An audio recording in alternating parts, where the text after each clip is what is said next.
1 Corinthians chapter 13, verse 5 says, love is not provoked. This is pretty straightforward, easy to understand. No tricky words in Greek translation here. Love doesn't lose its temper. Let's take a look at a story in the Gospel of John. If we turn to this chapter 18 in the Gospel of John, what's happening here is the chief priests are entering into the garden with Judas to arrest Jesus before the crucifixion. Okay, in verse 4 now.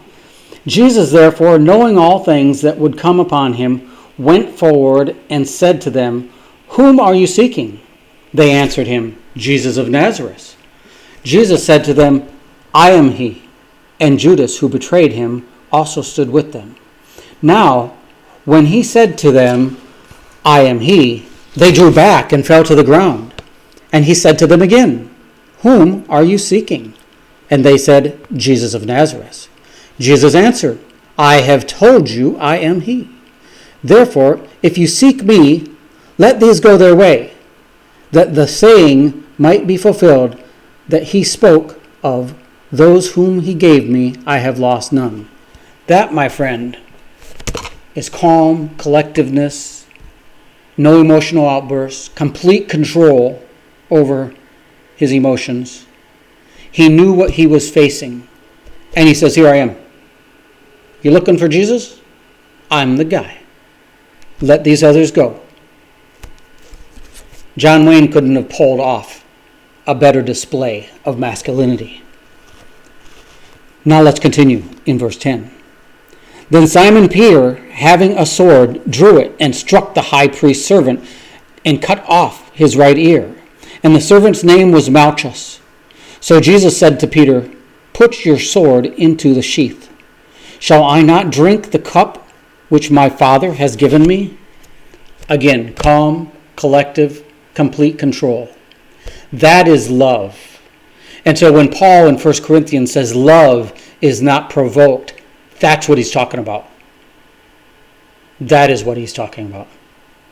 God is love. Jesus is the manifestation of God on earth. That was a demonstration of complete self-control. Now, I am Irish, and I'll tell you something about Irish. We are known for losing our temper, and I am not unique among the herd.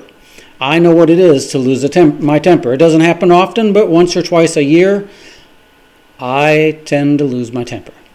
And it's something that I've gotten better at over the years. When I do lose my temper, it is more under control than it has been, when I was younger.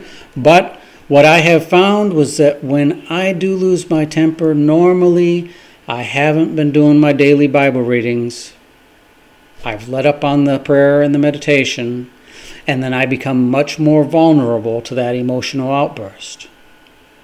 You see, the closer I stay to God, the more he is manifested inside of me, and the less I am prone to lose my temper. There is a tactic that they teach in anger management, and that is to count to 10. When we start feeling that frustration build up inside, then if we can start counting to 10, it does something. You see, our senses, we have 5 senses, and they send messages through our nervous system to our brain. And when it arrives to the brain, the part of the brain that it arrives to first is called the amygdala. I have a hard time pronouncing it. And it takes about 10 seconds for the amygdala to send the message over to another part of the brain called the hypothalamus. So if we can pause and count to 10, that gives our nervous system and our brain enough time to communicate out of the amygdala into the hypothalamus. And that helps. It's not a 100% cure. It doesn't work every time, but that helps us have a little more self-control. There are other things we can do. We start feeling that frustration, leave. Walk away from the situation. There's some questions that I have learned to ask myself, and I will share those with you. When I start feeling frustrated, I say, does something need to be said?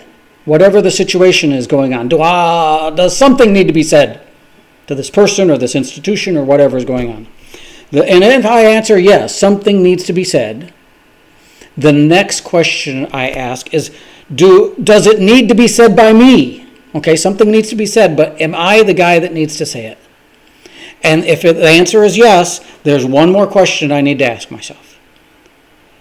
Does it need to be said now? That is, can I get in my car, drive away, go someplace and calm down, come back to this another time and deal with it? Or does it need to be said now? So those three questions. Does something need to be said? Does it need to be said by me? And does it need to be said now? I have found the key to being able to deal with issues with more self-control is having that daily prayer and meditation. And I think other people share that opinion with me.